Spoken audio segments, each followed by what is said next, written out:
睡前聽完一本書，今天我們讀草樣年華。這是我青春的寫照，我跟邱飛一樣，考上了一所普通的不能再普通的大學，也跟邱飛一樣碌碌無為。邱飛考上大學是1995年秋天，他考上的這所學校不是什麼名校，用書裡的話說，這所學校誕生過工程師、廠長、教授、小商販、會計師、小偷、警察、嫖客、妓女、詩人，唯獨沒有政治要員。因為但凡考到這裡的學生，全無例外的沒有政治頭腦，有政治頭腦的人早就坐到清華北大的教室裡去了。邱飛就是這些學生中的一個，不高不低，不上不下，剛好卡在那種說聰明也不聰明，說笨也不笨的位置上。他告別老家小城，踏上前往北京的路途，12個小時硬座一路顛簸，旅途疲憊不堪。學校比他想象的要破，教學樓外牆的瓷磚掉了好幾塊，操場跑道是煤渣鋪的，風一吹滿嘴灰。圖書館倒是挺大的，但書不怎麼新，人文社科那一排的書籍都褪色了。邱飛被分到了4號樓3層的一間宿舍，7個人住。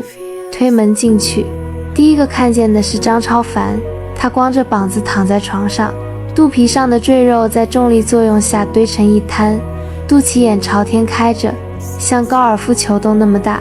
有同學說那個肚臍眼能裝2兩白酒，張超凡謙虛的推辭說過講，1兩半足矣。楊洋靠在對面下鋪抽煙，煙灰直接彈在地上。邱飛後來發現，這間宿舍每個人都是這麼幹的，地面上厚厚一層煙灰，踩上去像是走在剛下過雪的街上，只不過是灰色的雪。開學頭1周，邱飛基本沒出過宿舍樓，不是懶，是不知道該幹嘛。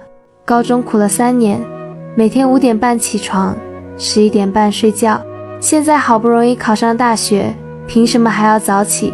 第一次去上高數，階梯教室100多號人，老師是個頭髮花白的老頭，戴着厚底眼鏡，板書從左邊寫到右邊，再從右邊寫到左邊，全程沒有看過學生一眼。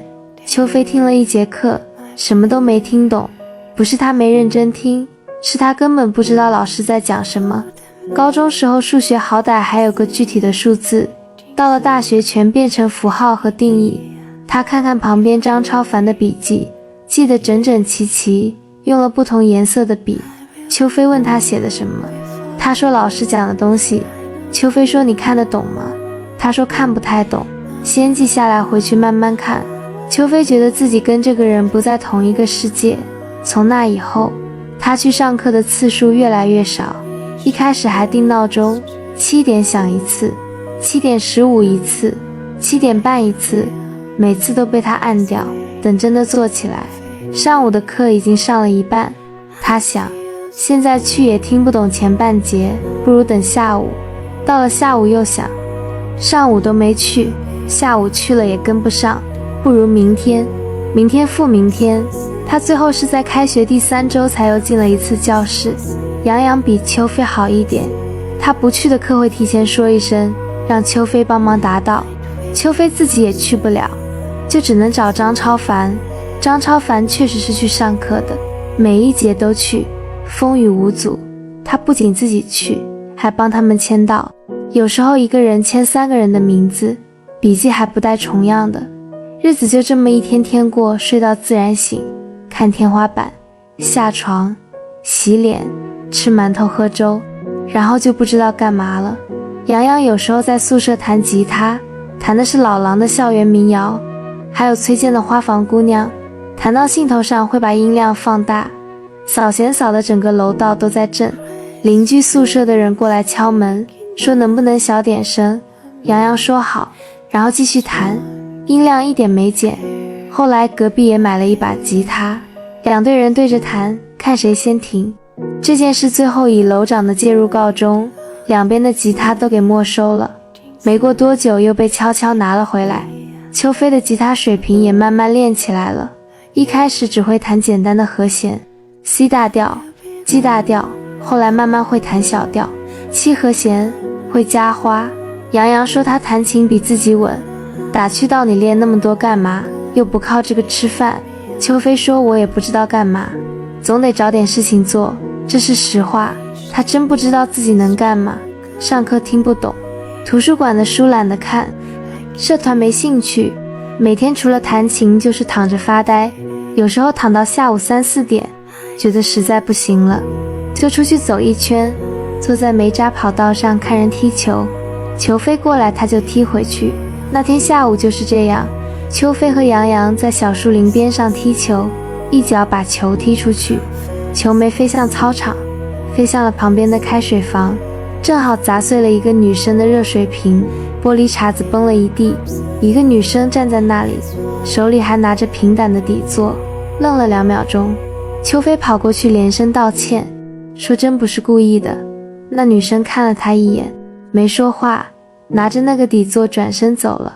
秋飛站在原地，覺得那個眼神他忘不掉，不是生氣，也不是無所謂，就是那種你看了一眼就記住的眼神。黑長直，白襯衫，深藍色牛仔褲，白色帆布鞋。楊洋後來問他那個女生是誰，秋飛說我不知道。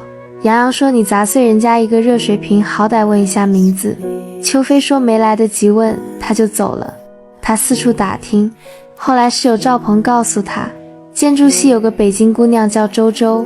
秋飛讓趙鵬幫忙約她出來，說要賠熱水瓶。趙鵬說你是不是想追人家？秋飛說我就是想賠熱水瓶。趙鵬說你賠熱水瓶用得着約出來嗎？你直接買個新的放開水房門口不就完了？秋飛說那樣不禮貌，我得當面給他。趙鵬笑了，說行吧，我幫你問問。周周答應出來了，但不是因為秋飛，是因為趙鵬說他們宿舍想跟建築系搞聯誼。吃飯那天，秋飛特意洗了頭，換了一件乾淨的 T 恤，還借了楊洋的髮膠噴了2下。楊洋說你噴那麼多幹嘛？秋飛說我沒噴多。楊洋說你再噴一點頭髮就成鋼筋了。秋飛用手按了按，確實有點硬，又用水沖了一下。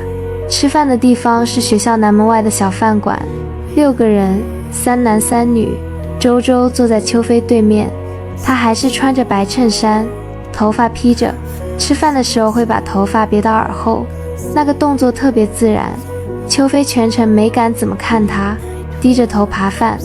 快吃完的時候，她才鼓起勇氣說，周周，熱水瓶我明天買個新的還你。她笑了笑，說不用了，那個本來也快壞了。秋飛說那不行，是我的錯就得賠。她說那你賠吧。第二天她買了一個全新的熱水瓶，外殼厚實耐用。她在開水房門口等他，等了20分鐘，他來了。他把熱水瓶遞過去，他接過去看了一眼，說謝謝你。秋飛說不用謝，應該的。然後他就走了。秋飛站在原地，心裡百感交集，想說些什麼，最終還是一言未發。他看着他走進宿舍樓，門在他身後關上了，才轉身往回走。他開始找各種理由去開水房，一天打好幾次水。